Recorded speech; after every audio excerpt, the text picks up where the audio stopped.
Somalia, which is barely a country. You know, they have no anything. They just run around killing each other. We're going to go the wrong way if we keep taking in garbage into our country. Omar is garbage. Tumeondoa vizuizi za uraia wa taifa letu la Kenya, na tumesema watoto na wananchi wa kutoka sehemu zote za Kenya wawe sawa, kwa sababu hivyo ndivyo katiba inavyosema. Vile vizuizi na vikwazo tulikuwa nazo kupatiana vitambulisho na hati zingine zote tumeziondoa. Sasa ni You need to know, the Americans want to know why you are working with Al-Shabaab. Why, when you are in Mandera, you met 3 leaders of the Al-Shabaab militia at night to discuss business with them. They want to know why. They also want to know why. Now, ladies and gentlemen, as you all may know, President William Ruto left the country on Tuesday for a visit to the United States of America, where he went to meet with the American President Donald Trump in the signing of a peace deal between the Rwandese President Paul Kagame and the Democratic Republic of Congo President Felix Tshisekedi. This brings the end of the long war in the Eastern Congo. But among the many things that Ruto is set to oversee includes the diplomatic ties between Kenya and America. But one thing has actually played out in Ruto's visit in the United States recently. As we speak, we all know that there is a case that has currently been ongoing in the United States where a crackdown has been imposed on Somali migrants that are currently residing in the United States, more so in Minneapolis and Minnesota. One thing that you might not know, President William Ruto yesterday met with the head of the Federal Bureau of Investigation and the Department of Justice in the United States to discuss on the matters of the Al-Shabaab militia using Kenya as a safe haven for money laundering through their people that are currently residing in the United States. This follows a story or an expose that was done by the New York Times that exposed a cartel that resides in Minnesota and Minneapolis that has actually been laundering money.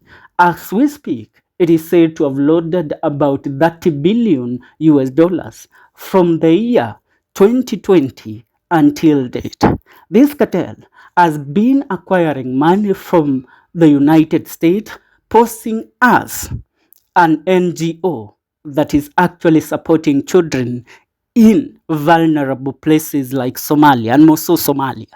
So this money is said to be transacted from the United States through Kenya, and when it gets to Kenya, more so through the Kenyan-born Somalis that reside in Kenya, the money is moved to Somalia, where it funds activities for the militia group known as the Al-Shabaab.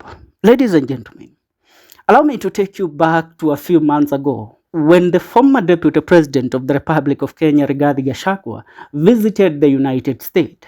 While he was in the United States, Gachagua made allegations that actually caught the attention of the whole world at large, where he questioned President William Ruto for having held meetings with the said militia group, the Al-Shabaab, while he was on his northeastern tour back in February. Now, the questions that Gachagua posed was, why was President William Ruto meeting with the Al-Shabaab? Ladies and gentlemen, from then, the US has been investigating the President of the Republic of Kenya, President William Ruto. It doesn't matter that now you see photos of President William Ruto with the United States leaders while he is currently in Washington, D.C. But one thing for sure, President William Ruto is in for a treat by the American government. Reason being, President William Ruto made a decision that actually costed Kenya its sovereignty back in February this year.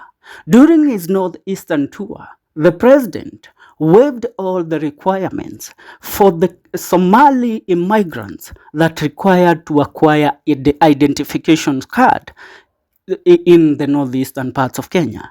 These ID requirement vetting that had been there for decades since the government of Mzee Jomo Kenyatta and the government of Mwai Kibaki, Mzee Daniel Toroitich Arap Moi and Uhuru Muigai Kenyatta were all waived. Now these actually gave the Somali immigrants, and I mean those that more so are linked to the AS group of the Al-Shabaab militia, to actually acquire Kenyans identification card without question. Now, according to the intel that has actually been relayed to the by the United States intelligence, that is the CIA, it is said that Somali and more so, let me say, militia agents from the AS group or the Al-Shabaab has been getting to America through Kenya. How do they get to America? They acquire identification cards as Kenyan citizens after the waiving of the said vetting by President William Ruto. Now, after acquiring the Kenyan identification card, these people seek the passport and visa for the United States, where they travel to the United States. Now, when they travel to the United States, they facilitate money laundering from the United States through Kenya for them posing as Kenyan citizens, and this money is actually used to fund terror activities by the Somali militia, the Al-Shabaab. And that is why I tell you, President William Ruto is in for a treat. Currently, you all have heard the President of America, that is Donald Trump, making certain defamatory statements or certain racist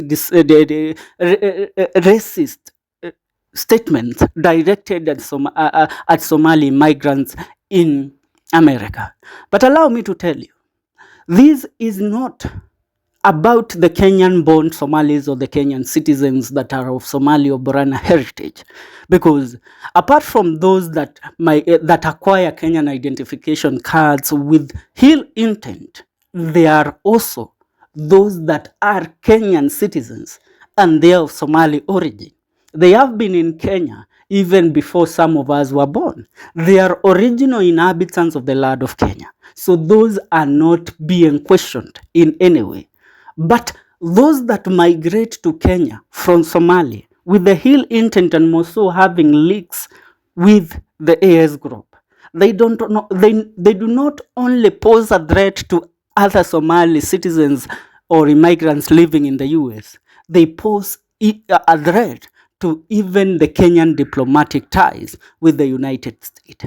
And that is why President William Ruto was actually summoned by the Department of Justice in America immediately after his arrival on Wednesday.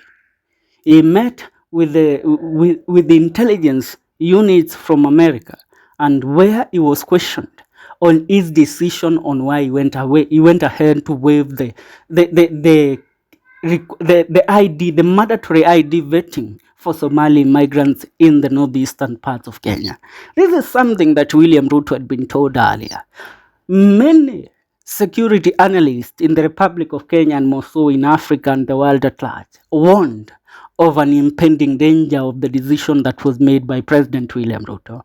Many have actually said that the president made this decision because he plans to use the votes from the northeastern parts of Kenya to actually win the elections, the general election in 2027. President William Ruto might be concentrated on winning the elections of the year 2027, but also these might cost him the sovereignty of the Republic of Kenya with international communities like the United States of America. For now, that's what's up. I would love to hear your statements in regards to this matter. And as we conclude, the United States government is currently leading a crackdown that will lead to mass deportation of Somali migrants in the United States. Ladies and gentlemen, it's about to go down. I would love to hear your take in regards to this matter. Leave a comment on the comment section. See you in our next video. This is the Kenyan Daily Report.